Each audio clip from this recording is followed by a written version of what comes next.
Good afternoon, everybody. Welcome back. It's a pleasure to have you here, as always. So, I'll start. Yeah. I have news.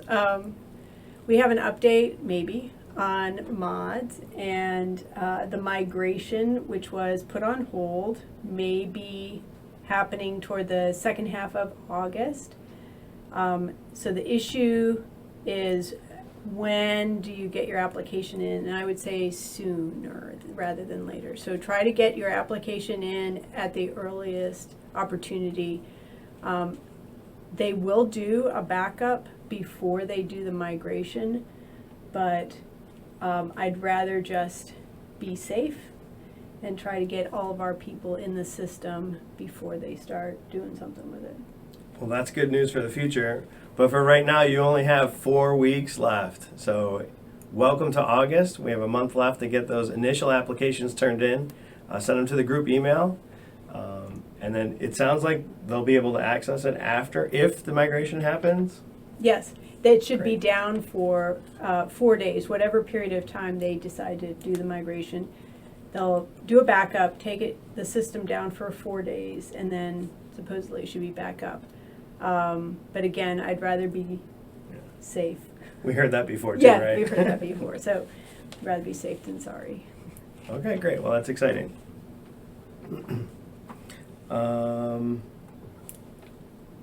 What else, you want to go into the questions?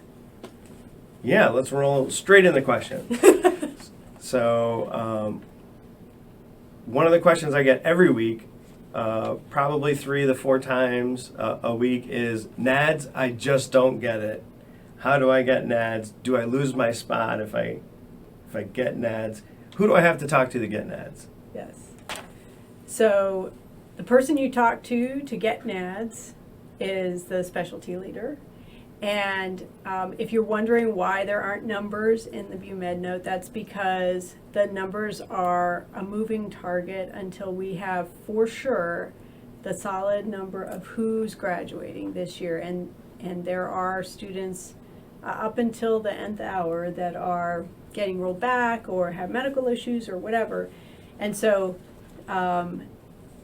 it's essentially the number of NADDS opportunities is the size of the graduating class minus the number of in-service opportunities. That delta is what we have to work with, and that's changing up until right before the board, honestly.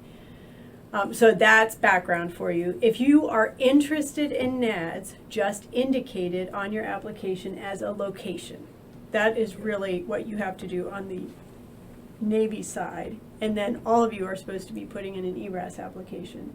So you do that. Those 2 things are all you have to do before the board if you're interested. So. Great. The other thing we get is, well, how do I get a hold of the specialty leader? Why can't I find their phone numbers anywhere? Why won't somebody publish them? Yeah, so some of it is just managing the flow of information. So we have, Call me. yeah, call Lieutenant Neville, call Mr. Pilo. Now you can call Lieutenant Commander Molinot. Molino? Oh, no. Yes, Or no? sure. I'll check on that. We're just trying to alleviate the specialty leaders from answering 5,000 questions. We try and whittle down your easy questions, stuff that I can handle, and then we'll put you in contact with them as you're ready and you get real close. Right. I would say that if you're trying to get a NADDS for something that doesn't have yes in the BUMed note, that's probably not a recipe for success. So again, we've talked about this before, but the BUMed note is basically it is the Navy's goals. That's their alignment. So if you are on a different spiritual path, you're going to have to sort of reconcile that by the end of August so that you are on a similar path in the Navy. Basically, the BUMed note is saying these are the job openings we have, and then you're going to apply for a job where they have an opening. But if you want another job, that's probably not going to be the way to go. That's great. Another question I got this week was, if I'm selected to train outside the Navy in the NADDS program, do I lose my backup military internship slot? Right, say that again? If I'm selected to train in NADDS by the Navy, do I lose my backup military internship slot? Yes. Well, you don't have, you'll be on one square of the chessboard at any given time. So if you get NADDS, that's your assignment.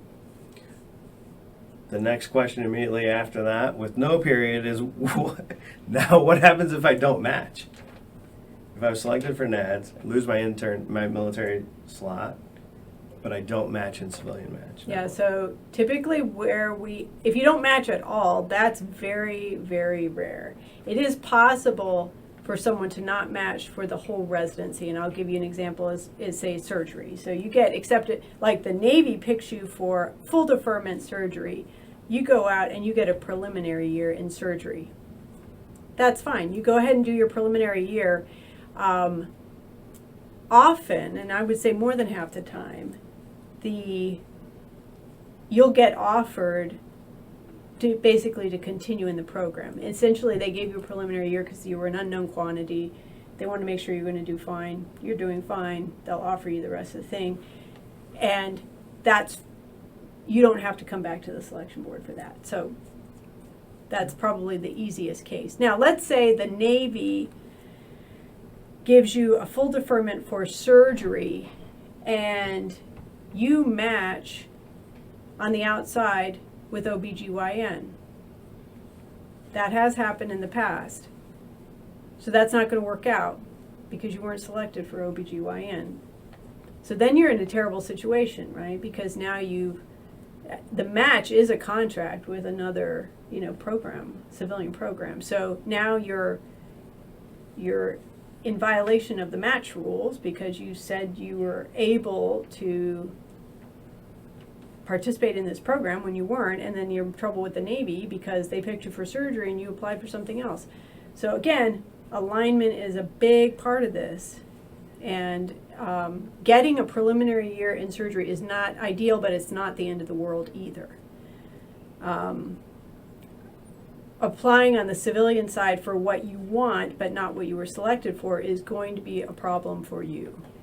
So, and I'm bringing this up because it has happened. It happens every year in a handful of cases, and it's just really important to stay focused on reality and make sure that you're doing things that are consistent with what you've been selected for.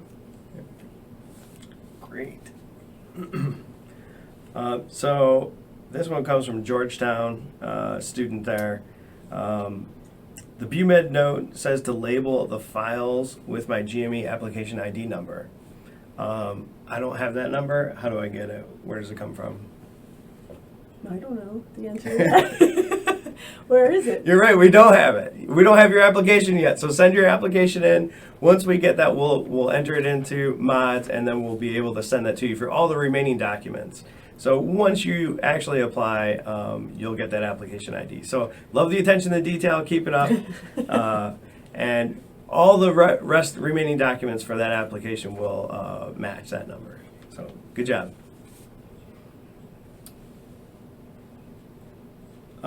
Next question is, the application on the PDF form for applying doesn't have enough lines for some of the answers.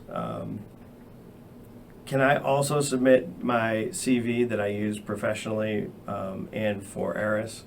And the answer to that is absolutely yes, that's fine. It's probably easier than to try and cram them onto one line. There's also a block at the end if you just have a few lines or a few sentences to put in. You can just put that down in the comment section and just make sure that we know which block you're referring to. Is